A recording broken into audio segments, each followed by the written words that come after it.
Make sure the kit is at room temperature, 15 to 30 degrees Celsius, before conducting the test. Open the specimen extraction solution tube and place it vertically on a flat surface. Take a vaginal swab sample. Dip the swab into the solution tube, swirl vigorously for approximately 10 seconds, and then discard the swab. Replace the dropper bottle part of the lid upon the solution tube. Remove the test cassette from its sealed pouch and place on a clean, level surface. Add 2 drops of the extracted buffer solution into the sample well. Wait for the colored lines to appear. The results should be read at 10 minutes. The red control line needs to be present for the test to be valid.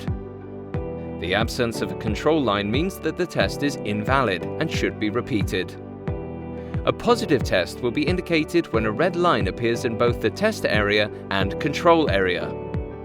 No test line indicates that the test results are negative. Alternatively, you can use the All Test LF reader.